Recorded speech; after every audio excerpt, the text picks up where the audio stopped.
Kabalo ba ka kung sa kaimportante ang atuang relasyon diha sa Ginoo? Dapat na to masabtan nga si Jesus dili siya pakireliyon nga Ginoo kun dili pakirelasyon siya nga Ginoo.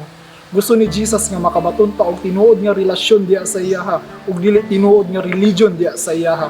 Muna ang gusto ni Jesus, giani siya dinhi sa kalibutan dili para mag-convert ang mga tao sa religion, kundi ang gusto ni Jesus makabaton ang mga tao og tinuod nga relasyon diha kaniya. Makita niyo mo karon ang Pilipinas is the only Christian nation sa Southeast Asia. But number 1 ta sa teenage pregnancy, sa HIV, sa drugs, and even sa corruption. Kaya nga naman, naatay relihiyon, pero walay relasyon diha sa Ginoo.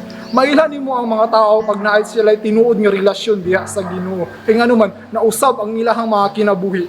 Dili lang dapat ta makabalo na kaila kang Jesus taman lang sa hunahuna, taman lang sa baba, kung dili dapat taman sa kasing-kasing. Kung naa kay barkada, di ba? Mailan mo siya kung wala na siya uyab.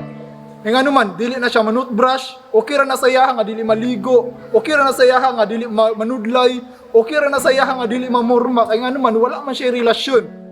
Pero pag makita gani nimo ang imuhang barkada nga nagnudlay na siya, naggel na siya, ug gakaligo na gid siya, maningala na rin ka, magduda na rin ka diha, agay nakarelasyon na diay siya. So effective magani na siya sa tao, how much more diha sa Ginoo. So mailhan mo ang tao pag naa siya tinuod nga relasyon diha sa Ginoo, mausab gina ang iyahang mga gawi, mausab gina ang iyahang kinabuhi. Kaya nga naman nag-ingon si Lord dito sa Bible sa 2 Corinthians 5:17, therefore if anyone is in Christ, he is a new creation. The old has gone and the new has come. So na teachers of the law nga nangutana kang Jesus nga sa tanan commandments unsa daw kuno tong pinaka-importante. Ang tubag ni Jesus sa iyaha is love the Lord your God with all your heart, mind, soul, body, and strength. So ang pagigugma nato diha sa Ginoo dili na siya relihiyon. Usa na siya ka relasyon, di ba? Ang sunod din ana ingon si Jesus nga love your neighbor as you love yourself.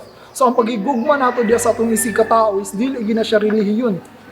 It is a relationship. Kaya naman, gitabangan nimo ang imong isig katao, gigugman nimo ang imong isig katao. So, dili na siya relihiyon.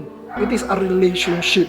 Nag-ingon si Lord dato sa Revelations 3:20, na here I am, I stand at the door and knock.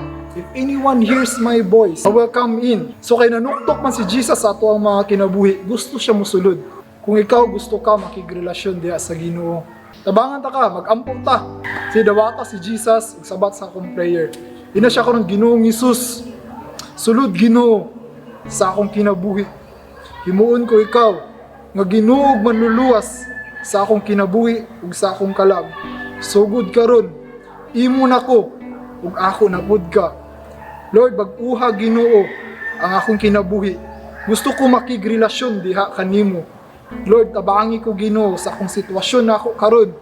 Lord, gusto ko Lord nga makiguban diha kanimo. Lord, salamat kaayo Ginoo sa imong pulong Ginoo nga akong nadungog karon nga adlaw. Kining tanan akong giampo sa ngalan ni Jesus. Amen. So kay nakarelasyon naman kadiha karon sa Ginoo.